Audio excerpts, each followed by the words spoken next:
Was she fired because she's white? A racially charged comment on a Facebook page cost a local Emmy Award-winning news anchor in Pittsburgh her job.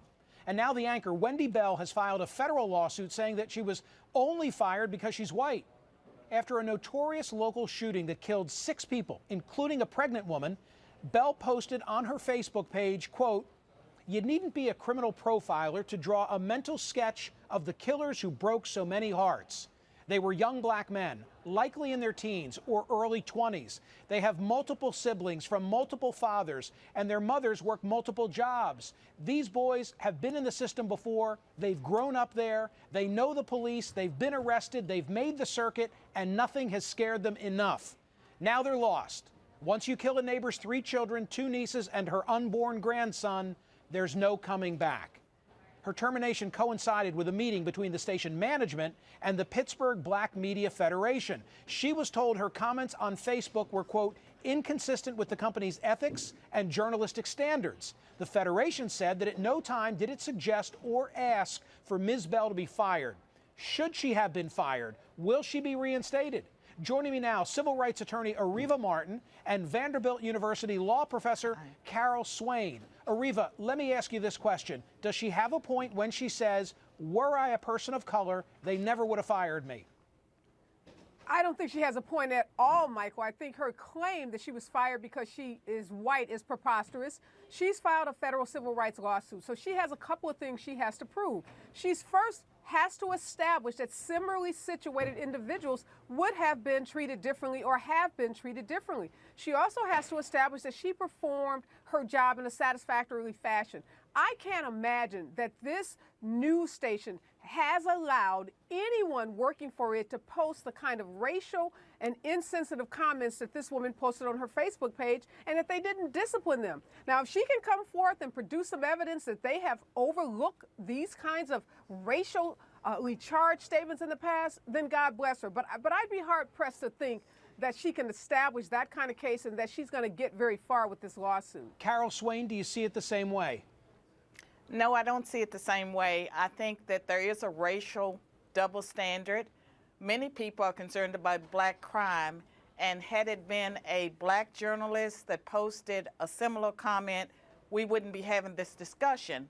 And what I find most unfortunate is that the discussion is about racially insensitive comments rather than the black-on-black crime that motivated her to post something that seemed to me was not meant to be racially insensitive.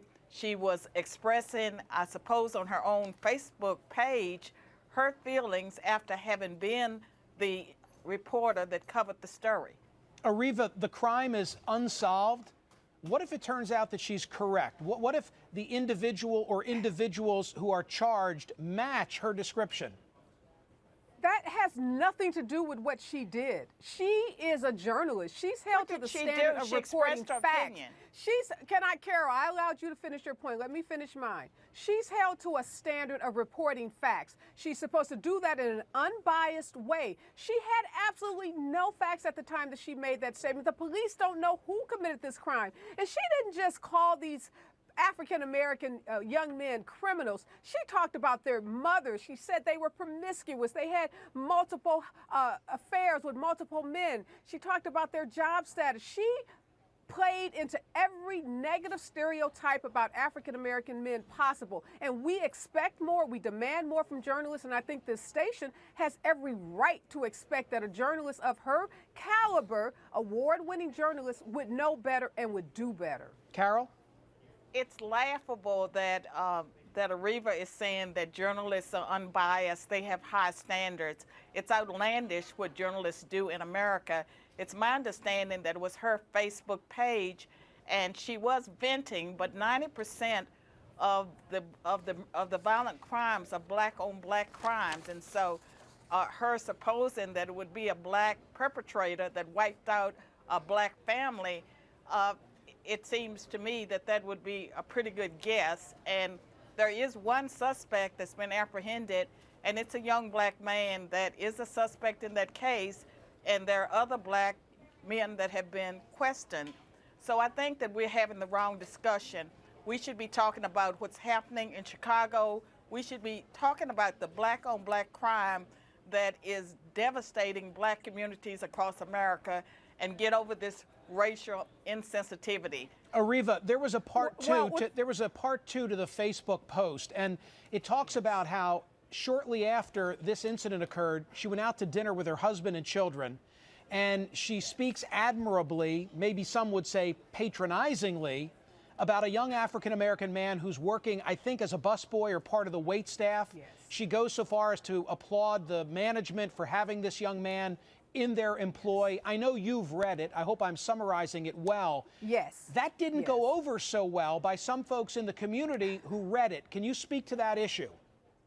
Yeah, let me say this. First of all due respect to the professor, we can have a conversation about black-on-black crime while at the same time calling out journalists like this woman who makes racial statements. They're not mutually incompatible. We can do both. I am as concerned about black-on-black crime as anyone in this country. But to that other statement, Michael, it just shows the white privilege we're talking about. It shows the tone deaf that we're talking about. She made the statement that this black kid is working in this restaurant, and she can imagine that no one's ever given him any words of encouragement. And again, she sees an African-American boy, and she makes all of these assumptions. She doesn't have any facts from which to make any of these statements. They were patronizing statements, they were insensitive statements, and it's just wrong for someone in the media who holds themselves out as a truth teller, as a fact finder, to make these kind of negative statements and to play into the negative stereotypes that we know plague African Americans, particularly men. Professor Swain, you get the final word, but you've got to make it quick. I disagree.